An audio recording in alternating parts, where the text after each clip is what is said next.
Bienvenidas y bienvenidos todos a este podcast Hablemos Pro Bono de Centro Mexicano Pro Bono. El día de hoy estaremos hablando de un tema de mucho interés para los emprendedores y es cómo constituir mi emprendimiento. Hemos recibido muchísimas solicitudes de emprendedores que ya quieren consolidar su negocio y no saben cuáles son los pasos que deben de seguir para lograrlo.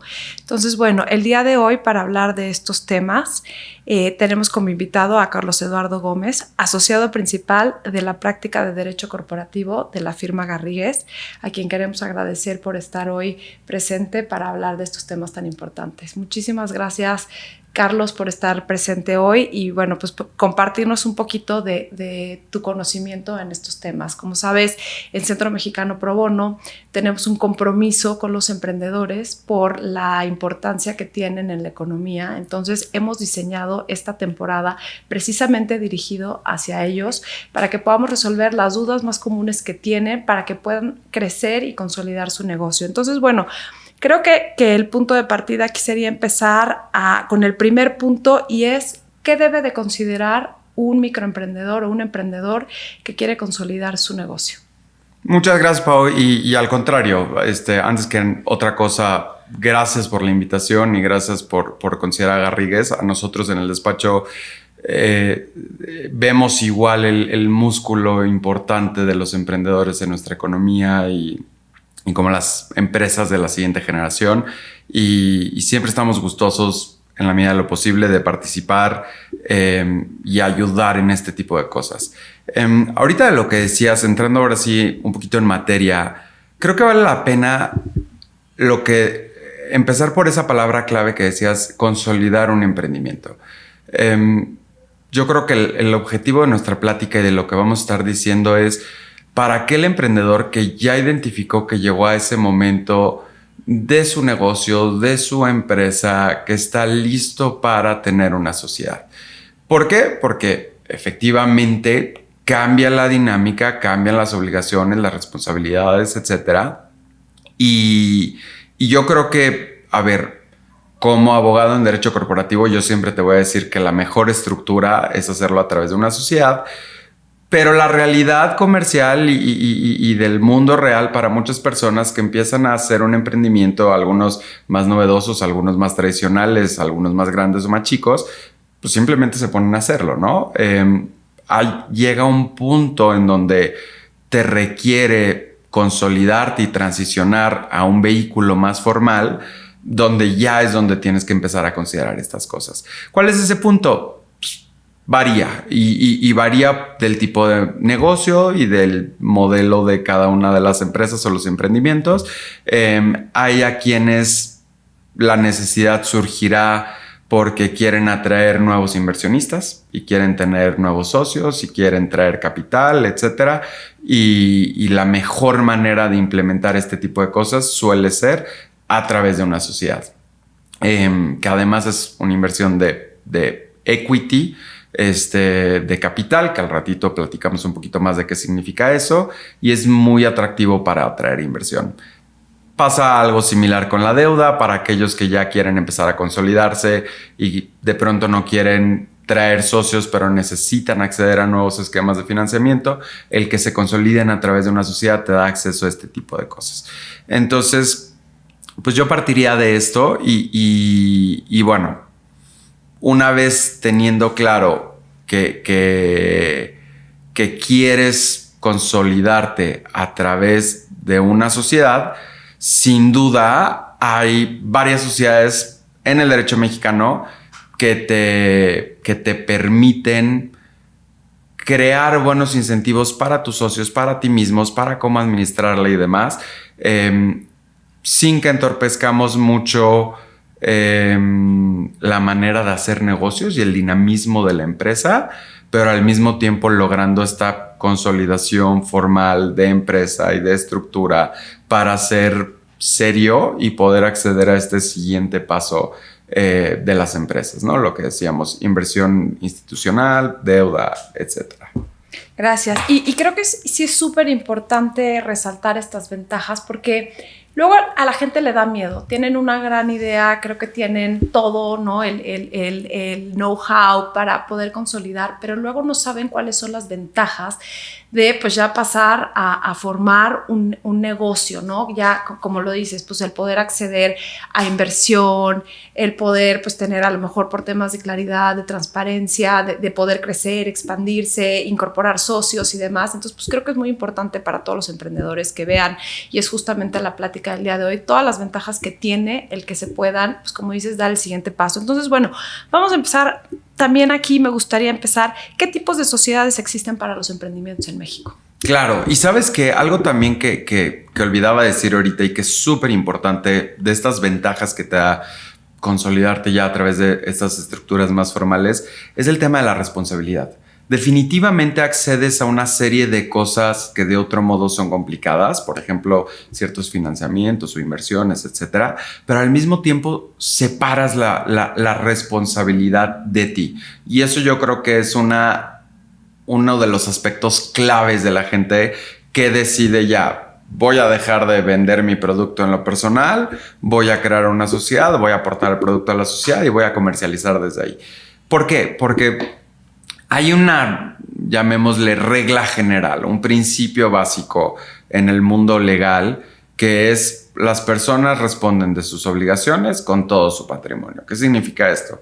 Que si yo mañana voy y atropello a alguien o rompo algo, etcétera, yo tengo que hacer frente a mis obligaciones con todo mi patrimonio, mi casa, mi coche, mi perro, etcétera. Bueno, no el perro, ¿verdad?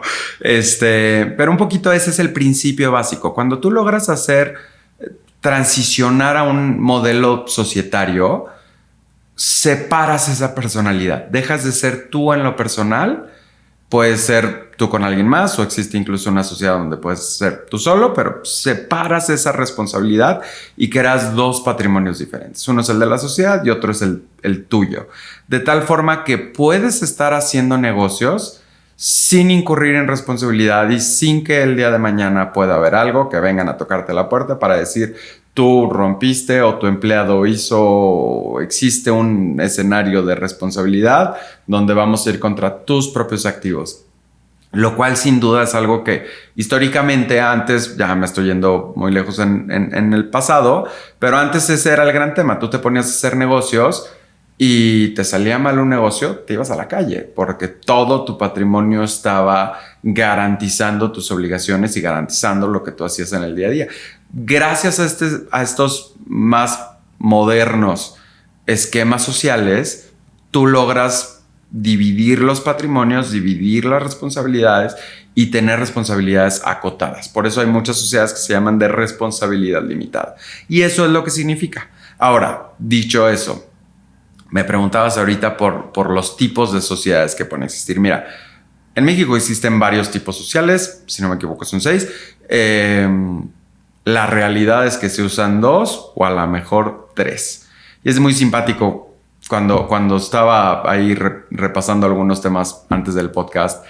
Me acordaba cuando yo estaba en la universidad que veía que eran 6 tipos sociales, ¿no? Y nos decía el maestro, pero solo se usan 2 en aquel momento. Y yo decía, pues muy mal. Yo les voy a entender muy bien a todos para usarlos todos. Y no, la realidad es que nadie está descubriendo el hilo negro. No se usan los demás porque son complicados o de plano no dan las mismas ventajas que te dan las demás. ¿A qué me refiero? A la sociedad anónima, la modalidad de la sociedad anónima promotora de inversión, la SAPI, y la SDRL.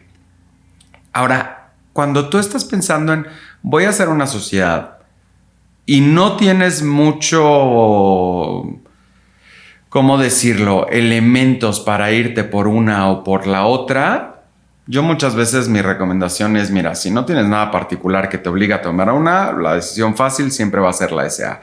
Es probablemente la más usada en el mercado, los bancos la conocen bien, en el extranjero la conocen bien, etcétera. Cuando ya tienes una situación particular que quieres tomar en cuenta, ahí es de pronto donde puedes considerar algún otro modelo. Por ejemplo, los emprendimientos en Estados Unidos. Los emprendedores allá tienen una buena práctica, desde el momento en el que empiezan a constituir su sociedad, ya lo están haciendo con miras de cuál va a ser mi siguiente paso. Es decir, estoy creando mi sociedad, sí, por el tema de responsabilidad que ya platicábamos, sí, por un tema de consolidación, etcétera, pero ¿qué quiero? Y, por ejemplo, en los emprendimientos de Estados Unidos hay este tema de las rondas de financiamiento de equity, de capital, que ya saben ellos que quieren eventualmente ir a buscar inversionistas institucionales para que inviertan en sus empresas y eso les inyecte capital que les permita crecer, etc. Entonces, desde antes, creas el vehículo atendiendo a tu cliente final. Y cliente, de alguna manera, de pronto la palabra más apropiada es inversionista. En la medida que tú ya sepas que tienes interés de buscar inversión, de atraer nuevos socios, etc., siempre es buena idea ya prepararte a eso. Por ejemplo, oye, yo ya sé que hay alguien en Estados Unidos que a lo mejor yo ya conozco o ya me presentaron o tiene un modelo de negocio similar al mío y sería mi socio ideal. Bueno, es muy común por unos temas fiscales en Estados Unidos que las empresas americanas prefieran entrar a México a través de SDRL, Sociedad de Responsabilidad Limitada. Entonces, en la medida que tú ya sabes algo así, te permite decantarte por una u otra. O algunas cosas, situaciones muy particulares. Por ejemplo, hace poquito a mí me llegaba al despacho una consulta de una empresa para el sector inmobiliario, iba a hacer un desarrollo, etcétera. El punto es que iba a tener una serie de inversionistas, iba a tener salidas diferentes cada uno de los inversionistas, con incluso la determinación de con cuántos sales de manera diferente. Es decir, salen en momentos diferentes y se llevan montos diferentes a sus salidas. Entonces, en esa situación muy específica, la SAPI fue un gran instrumento, porque la SAPI te permite crear distinciones entre las sociedades, los derechos que otorgas, etc. Pero la realidad es que, insisto, salvo que tengas ya alguna cosa específica pensada y demás que te obliga a alguna otra cosa, mi recomendación siempre será una SADCB, que es la más sencillita, la más normalita, es una que no te crea mucha carga administrativa, fiscal, etc. Y bueno, hay otra sociedad que yo creo que en este foro de emprendimiento es importante platicarlo, que se llama Sociedad Anónima Simplificada. Esta es una sociedad relativamente nueva, ya tiene sus años, pero no ha sido tan usada y no ha sido tan usada como se esperaría, yo creo por una serie de motivos. La Sociedad Anónima Simplificada es una sociedad anónima que se creó con el propósito de, uno, permitir que una sola persona la cree.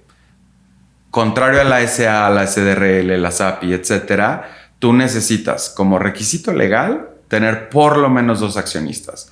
Entonces, de pronto, si tú traes el emprendimiento, la idea, estás solo, siempre tenías el problema de, bueno, es que quiero una sociedad, pero pues, no tengo a nadie a quien meter y no quiero regalar tampoco acciones, aunque sea una. Entonces, la Sociedad Anónima Simplificada, SAS, tiene esta ventaja de permitirte solo tener un accionista. Y tiene otra gran ventaja que sin duda para los emprendedores puede ser muy atractiva. Y es que tú la creas en línea. Tú te metes al portal de la Secretaría de Economía. Si tú leas Sociedad Anónima Simplificada, Secretaría de Economía, la primer liga que te aparece trae los requisitos, trae un formato que tú tienes que llenar, te metes, pones todos los datos, pones las personas, los accionistas, el capital que va a tener la sociedad, etcétera, etcétera, etcétera. Y en cuestión de un día te arroja el propio sistema, tu acta constitutiva y ya es una sociedad conforme a la ley. O sea, logras acceder a varios de los beneficios que decíamos ahorita, separas tu patrimonio, ya no estás haciendo negocios en lo personal, etcétera, etcétera. A mí no me encanta la Sociedad Anónima Simplificada porque cuando la crearon, de pronto también por este miedo de se crean muy fácil, no hay costo, porque todo este proceso que te decía, la Secretaría de Economía lo hace de manera gratuita. había esta preocupación de los legisladores de, oye, puede ser usada de forma fraudulenta. Tú te metes, creas una sociedad y con esa sociedad empiezas a hacer bola de cosas y a la hora de las responsabilidades, a la hora de incumplimientos, etc. Oye, ¿quién era? No, pues quién sabe. Entonces, ¿qué pasa? Que a los accionistas de una sociedad anónima simplificada los obligan a publicar su estado de resultados una vez al año en el sistema electrónico de la Secretaría de Economía. Los obligan a dar un aviso de, tú pones, oye, el capital de la sociedad es tanto. Es, llamémosle el capital inicial que tiene una sociedad y que toda sociedad debe tener. Y tú decides cuánto es. Pero el número que digas, cuando por fin se ha pagado, también tienes que dar un aviso de, oye, y ya lo pagué y lo pagué de tanto. Entonces, hay una serie de, ¿cómo decirlo? Actos de publicidad en beneficio del público que al mismo tiempo yo creo que se convierten en una carga administrativa que a un emprendedor fácilmente se le puede perder de vista. Y el riesgo de esto es que el no cumplimiento con esas obligaciones de publicidad tiene lo que en derecho mercantil, societario, se llama que se convierte en una sociedad irregular. Y una sociedad irregular, el efecto que tiene es que desaparece esa línea de protección del patrimonio de uno y de otro. Y entonces las personas que están actuando otra vez vuelven a estarlo haciendo, asumiendo riesgos en lo personal. Por eso a mí no me encanta la figura, porque creo que estas medidas de protección para el público, como quien dice, jala la colcha de un lado y cobijas de un lado y descobijas del otro, ¿no? Entonces, creo que han tenido en mi opinión, tiene ese efecto adverso. Pero sigue siendo una buena modalidad, sigue siendo muy atractiva. Tiene otro requisito que es, creo que no puedes facturar más de, si no me equivoco, 7 millones de pesos al año, un poquito menos. Porque una vez que llegues a ese monto, ya no puedes ser sociedad anónima simplificada y tienes que convertirte en otro tipo social. De nuevo, los más normales, una SA o una SDRL. Y por último, a ver, yo no voy a hablar mucho de esto, pero no lo quiero dejar de decir. Incluso he visto últimamente muchos emprendimientos de esos que traen ideas muy novedosas. Por ejemplo, lo ves mucho en el sector fintech, que ya saben que su tendencia es cachar inversión extranjera, que utilizan un vehículo extranjero. Yo últimamente me he topado mucho con LLCs, que son Limited Liability Companies de Estados Unidos, constituidas para cachar el capital extranjero. De tal forma que van, la crean en Estados Unidos, a esa le cuelgan una sociedad mexicana y ahora si operas en México es de tu sociedad mexicana. Esta sin duda es una estructura mucho más compleja, mucho más robusta, e incurrirás en mucho más costo porque te obligará a contratar asesoría en México, en el extranjero, cumplir con obligaciones fiscales en México y en Estados Unidos o en algún otro país, etc. De nuevo, tengo más bien la intención de decirlo para que la gente lo conozca y sepa, si de pronto alguien nos escucha que está justo pensando en eso, bueno, esa es una que yo en los últimos años he visto mucho que pasa también en México.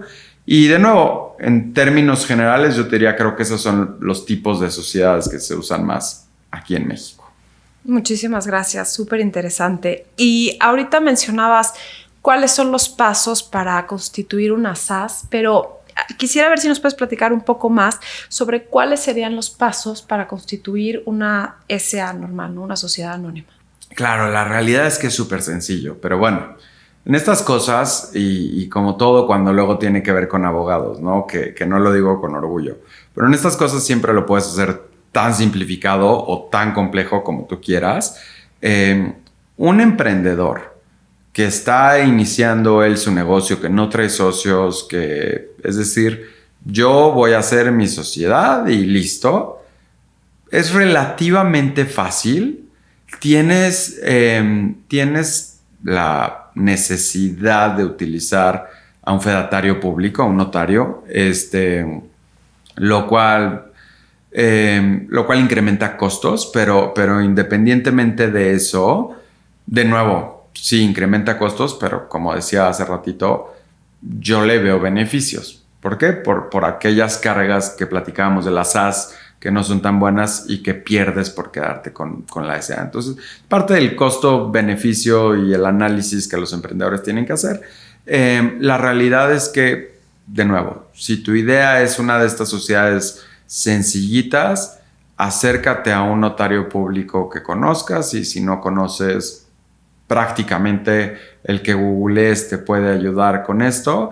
El notario va a preparar un modelo de estatutos sociales que, de nuevo, si es un emprendimiento muy sencillo, será un modelo muy genérico, llamémosle de esa manera.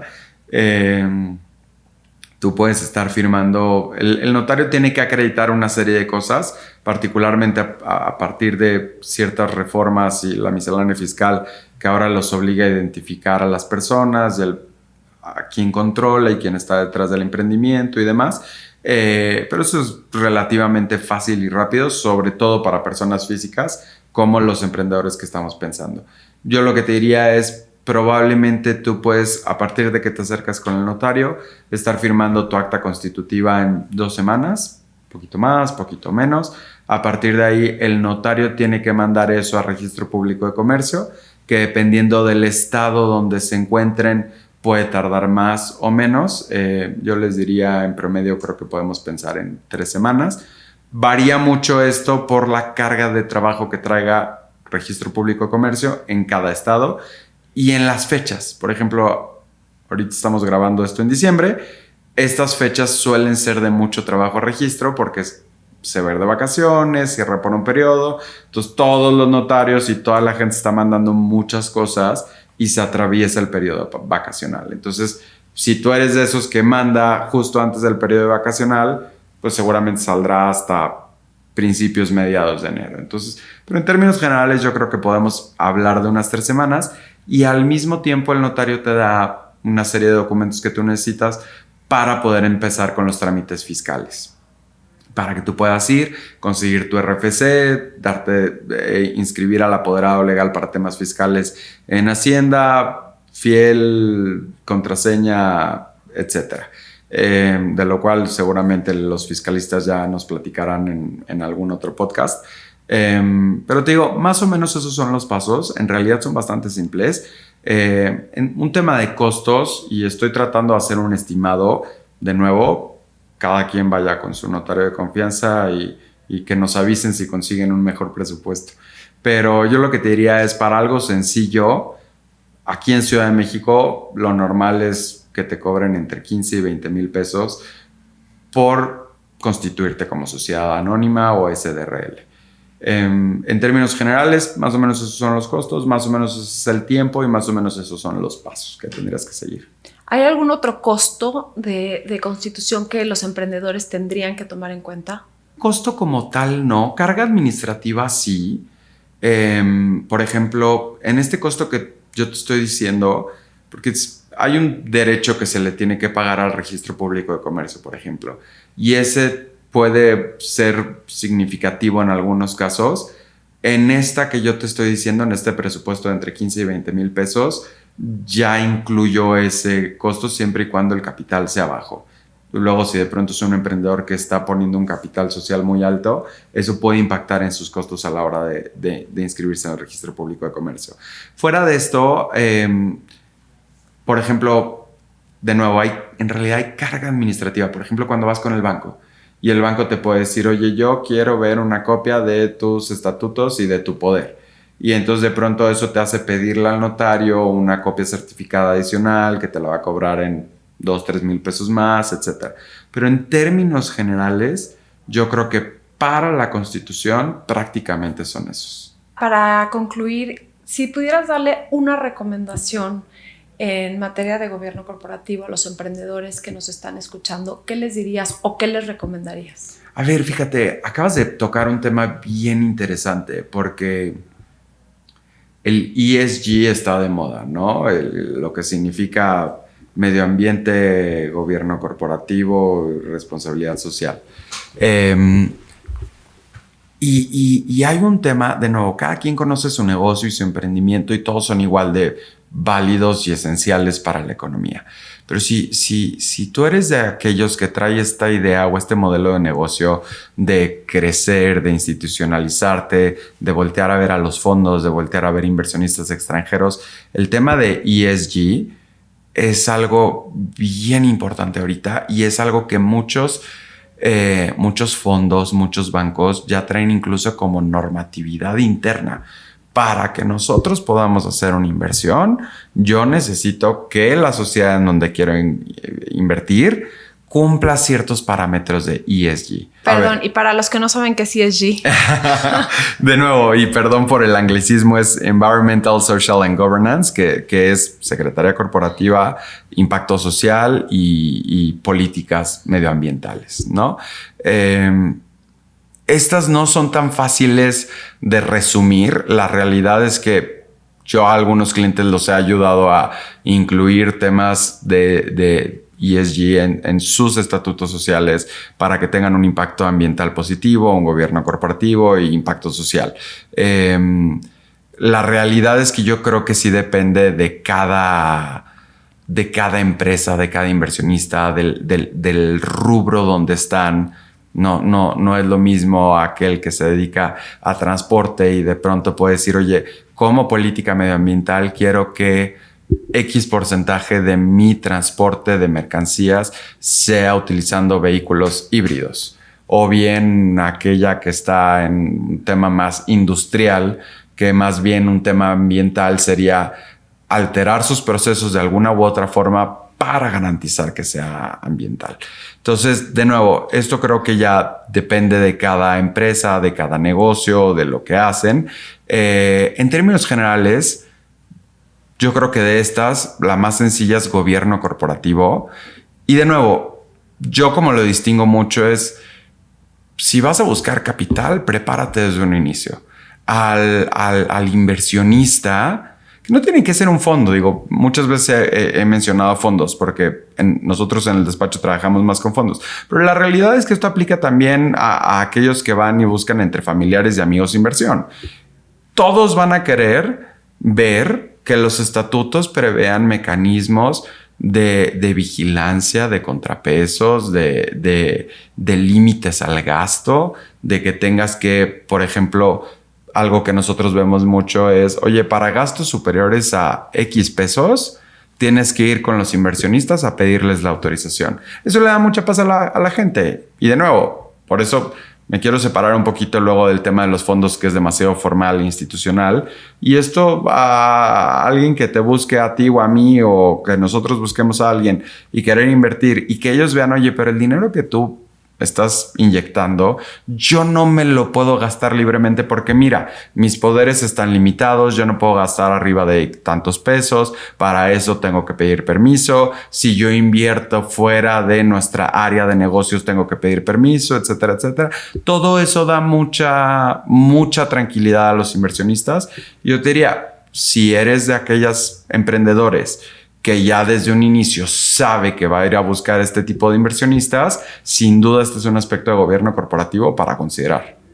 Perfecto, pues muchísimas gracias por todas tus recomendaciones. Es súper interesante todo lo que nos compartes el día de hoy.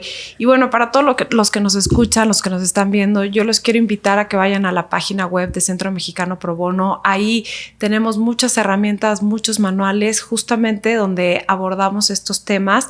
Y además los quiero invitar, ahorita hablamos de estatutos y de cómo constituirse. Y para todos aquellos que ya están listos para constituirse, que hoy le pierdan el miedo, que digan, bueno, pues sí, yo ya tengo un emprendimiento que vale la pena consolidar y que crean que ya están listos para dar el siguiente paso, en Centro Mexicano Pro Bono también los podemos apoyar. Es parte de lo que hacemos.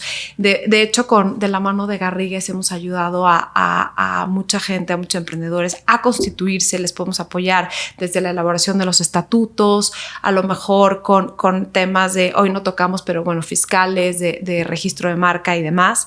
Entonces, bueno, los invito a que vayan a la página web de Centro Mexicano Pro Bono, descarguen nuestro formulario y llenen todos los datos que les pedimos para que podamos atender su solicitud. Y si cumplen con los criterios de Pro Bono, con todo gusto les podemos ayudar a constituirse. Muchas gracias por estar aquí hoy, por escucharnos, y de nuevo muchísimas gracias, Carlos, a ti y a todos los abogados de la firma Garrigues por su compromiso, por estar siempre apoyando el trabajo Pro Bono en México. No, al contrario, muchas gracias a ustedes por la invitación y nosotros siempre gustosos de poder apoyar el trabajo Pro Bono en México.